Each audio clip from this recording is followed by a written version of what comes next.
¿Alguna vez sentiste que comenzaste con un muy buen dibujo y cuando vas a llegar a la parte del line art todo empieza a desmoronarse?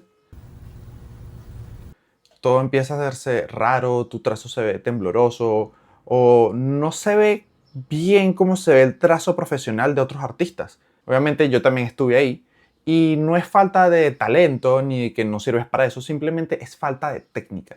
Hay muchas cosas que hay detrás de un muy buen line art y en este video vengo a explicarte todas esas cosas que te están haciendo falta. Bueno, vamos a comenzar precisamente por lo que no es el line art, porque el line art no es simplemente un trazo bonito, no es simplemente saber delinear correctamente tu dibujo, es saber utilizar tu brazo y la tinta y tu herramienta, ya sea de física o en digital, para darle una energía y un estilo a tu propio dibujo. Un buen line art te ayuda a dar estructura, te ayuda a generar una sensación de energía. Vamos a ver todas esas cosas que pueden estar frenando tu progreso ahora. Entonces, uno de los principales errores que se comete al comenzar a trabajar en line art es tratar de ir lento y dudoso. Tratar de ser preciso y comenzar a pasar constantemente.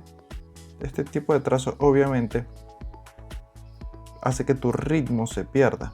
Tu línea no se siente ni fluida ni confiada. De hecho, tratando de ir lento y calmado y en trazos pequeños y cortos, precisamente lo que logramos, en vez de conseguir un buen resultado, lo que conseguimos es generar mucha duda en nuestro trazo. Por demás que genera mucha fatiga. Entonces, al ver que nuestro trazo no se ve como queremos, por lo general solemos ir a retrasar y retrasar y retrasar una y otra vez por encima de donde pasamos tratando de corregir los errores.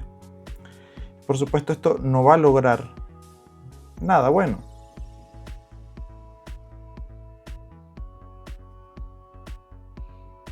Y por muy bueno que tengamos nuestro dibujo de base, si no somos cuidadosos, esta área es muy fácil empezar a cometer muchos errores tratando de evitarlos. El típico dilema de en búsqueda de evitar errores, lo que hacemos es causarlos. Entonces, ¿cuál es la solución a este problema? Tenemos que aprender a utilizar trazos más rápidos y seguros. La manera de eso es que tenemos que aprender a utilizar nuestra mano de una forma más delicada. Nuestra tendencia automática es que cuando queremos utilizar precisión, utilizamos el lápiz, el pincel, desde muy cerca de la punta y apretarlo con mucha fuerza, como tratando de generar precisión. Esto va a destruir tus dibujos, porque es totalmente contraintuitivo, pero la única manera de conseguir ligereza en la soltura es tratar de tener ligereza en la mano. Hacer fuerza solo nos va a conseguir esta clase de resultados. Pero si queremos unos resultados más fluidos, tenemos que mover la mano con bastante ligereza, sujetándola desde una parte bastante alejada de la punta para poder conseguir esa fluidez de movimiento de la mano.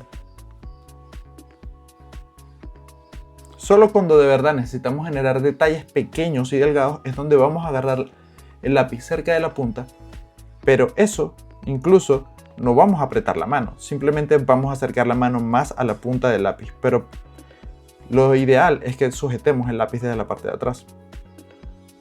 A mí todavía me cuesta este concepto, de vez en cuando me consigo utilizando el lápiz de forma o lapicero o pluma o lápiz digital, como tú quieras llamarlo.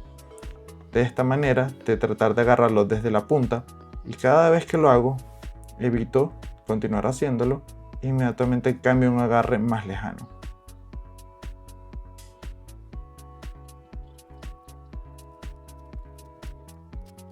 Y si quieres saber más sobre cómo aprender y cómo seguir mejorando, tengo un ebook gratuito llamado La Guía del Artista Autodidacta en el que te enseño todo lo que necesitas saber para seguir mejorando dependiendo del camino artístico que quieras tener, y simplemente puedes conseguirlo siguiendo el link en la descripción. El segundo error más común que suele ocurrir es que no utilizamos el potencial de nuestro brazo, porque al tener un agarre firme en la punta, apretamos fuerte y solo hacemos un ligero movimiento de dedos o cuando mucho de muñeca. Por supuesto, eso limita mucho el rango total de lo que podemos realizar, y es el simple hecho de nada más utilizar la punta de la mano. Solo es un pequeño rango de movimiento el que podemos ejecutar utilizando solo la punta. Incluso solo utilizando la muñeca, el rango de movimiento es bastante limitado.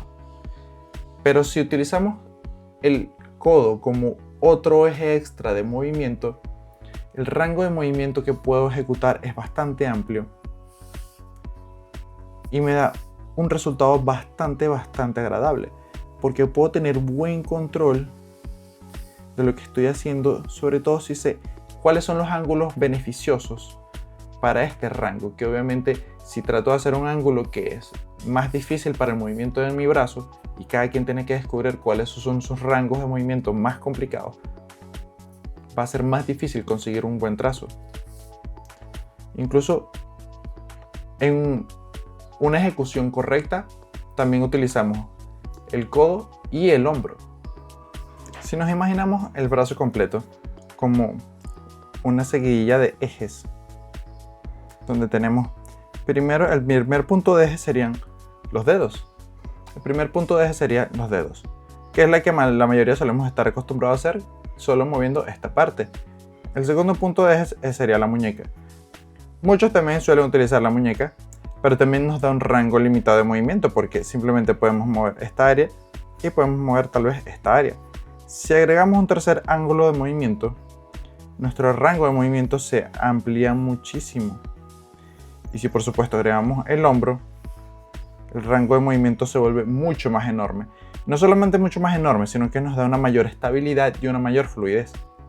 Entonces, cuando queremos hacer cosas como estas, obviamente si solo utilizamos la muñeca y vamos los dedos y vamos así y vamos apretando lentamente, no solo se ve segmentada, sino que obviamente van a empezar a ocurrir errores de trazo. El trazo se va a empezar a ver mucho más tembloroso, a diferencia de si simplemente hago esto. Esta clase de técnica también requiere que utilicemos una técnica secundaria muy importante que se llama el ghosting. Y no tiene nada que ver con el hecho de que te estén dejando en visto. El ghosting se trata de hacer una técnica en la que vamos a estar haciendo un trazo previo a nuestro trazo. Vamos a hacer un movimiento fantasma. Vamos a hacer como si hiciéramos el trazo, como para ir entrenando a nuestro brazo, enseñándole qué es lo que queremos hacer antes de hacerlo, y después hacemos el trazo. Esto es especialmente útil en trazos largos y en trazos donde queremos que haya mucha fluidez de movimiento, donde queremos que no haya estos cortes extraños que quedarían si hacemos el movimiento en partes. Nos da mucho más rango de movimiento y nos da una sensación de movimiento y de naturalidad en nuestro trazo muy efectivo. Y si te gusta el contenido que estás viendo, por supuesto no olvides dejar un like, dejar un comentario o suscribirte al canal. Son todas cosas que ayudan muchísimo a que el canal siga creciendo, a que le llegue a más gente y sobre todo que le llegue a la gente correcta, porque YouTube a veces parece estar confundido en la clase de personas que ven mis videos y se le recomienda a gente muy extraña en videos que no tienen sentido, como videos sobre chismes o videos sobre nunca vas a creer lo que esta actriz hizo para poder conseguir este papel en esta película. Otro problema típico cuando estamos tratando de mejorar nuestro liner que no entendemos es que no hemos trabajado correctamente la construcción volumétrica que hay debajo del liner. ¿Qué me refiero con esto? Es entender que hay un cierto grupo de volúmenes que tenemos que respetar cuando estamos haciendo nuestro liner, que es lo que nos va a ayudar a determinar dónde están puntos de sombra, cómo crear nuestra jerarquía de la línea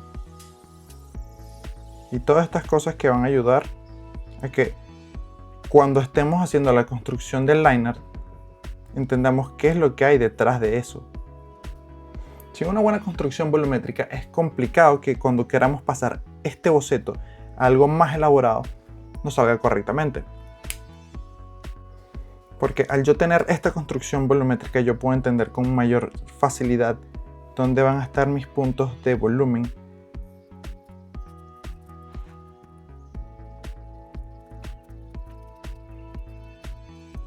Y a pesar de que cometo errores, ustedes pueden ver claramente dónde están los espacios de volumen y puedo agregar detalles fácilmente donde me van a estar indicando más profundidad de campo, que me van a ayudar a entender mejor mi figura, porque entiendo el patrón que hay detrás de todo este liner. ¿Y cómo mejoramos esto? Pues por supuesto trabajando los viejos y clásicos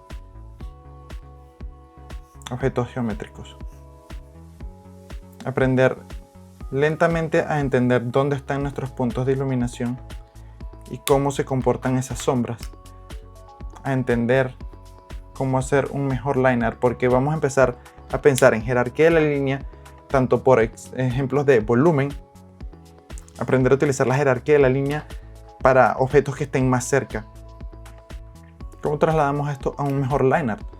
Pues simplemente en el momento que estemos pensando en esto, pensamos dónde golpea la luz, dependiendo del volumen que queremos trabajar y cómo eso afecta nuestra figura general y cómo queremos que eso vaya a generar un liner donde hayan áreas más gruesas, donde los objetos que están más cerca al observador pueden estar ligeramente más definidos y más gruesos, mientras que los objetos que están en el fondo se vuelven mucho más delgados y menos definidos.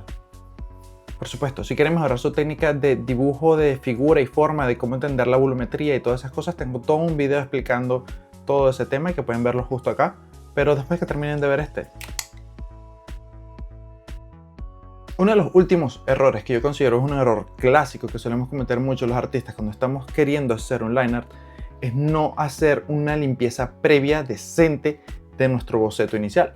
Porque si comenzamos a tratar de hacer un line art con un boceto muy sucio, cuando no tenemos la suficiente experiencia de entender todo lo que está ahí detrás y qué es lo que queremos que exista y qué es lo que no, es muy fácil que hagamos un line art sucio de la misma manera que está nuestro boceto. En este arte que estoy trabajando, si yo hubiese saltado de la etapa del boceto inicial, donde está la construcción, donde todo está muy crudo, donde hay muchas líneas muy sucias, donde simplemente estoy tratando de cómo conseguir la forma, y saltase de esa etapa directamente al line art, es muy probable que hubiese hecho un trabajo muy desastroso, no hubiese tenido un line art pulido, que es lo que estaba buscando, porque muchas veces también depende de exactamente qué es lo que estás buscando. Cuando quieres tener un line art pulido, que se vea una línea limpia, sí necesitas tener un boceto muy limpio. Si en cambio estás buscando un proceso un poco más natural, por así decirlo, que se vean mucho más los brochazos, que se vean mucho más la forma en la que se está haciendo el trazado, tal vez no necesitas un liner tan limpio. Entonces, ¿cómo corriges esto? Pues no te saltes el proceso de limpiar tu boceto. Es un proceso importante y que te va a dar muy buenos resultados, sobre todo si quieres realmente pulir tu liner. Si lo estás haciendo en formato tradicional, lo que yo te diría es que obviamente borra un poco tu boceto previo, trata de borrarlo bastante, haz un dibujo más pulido, agrega esos detalles que quieres trabajar, pero es muy importante que no hagas un pre-liner, que ese también puede ser un error muy común a cometer. Y es que tratamos de hacer en el dibujo lo que haríamos en el liner, y aunque hay cosas que son procesos similares, lo que va a hacer es quitarnos fuerza a nuestro liner, porque vamos entonces a ir con el mismo problema de empezar a hacer un liner muy delicado, muy tembloroso, con mucho miedo a arruinar el dibujo que ya teníamos antes. Y no estamos haciendo la interpretación correcta que necesitamos del dibujo. Mejorar tu liner no va a ser un proceso de la noche a la mañana. Ninguna de estas cosas de arte lo es. Pero si empiezan a implementar cada uno de estos tips, que yo les recomendaría que los implementen uno a uno, poco a poco, y en la medida que vayan dominando uno, pasan al siguiente, dominan ese, pasan al siguiente, van a ver una mejoría enorme en muy poco tiempo. Y si quieren, muestren su proceso de lo que están haciendo en el canal de Discord. Lo tengo un poco abandonado porque he estado muy liado en aprender a hacer algunas cosas, pero planeo retomarlo y que retomemos la comunidad que tenemos ahí muy pronto. Espero que les haya gustado mucho el contenido de este video. Déjenme saber en los comentarios qué otro tip les gustaría que estuviésemos mencionando, qué otra clase de contenido de arte gustaría que estuviésemos hablando. Y como siempre, y por sobre todo, sigan dibujando.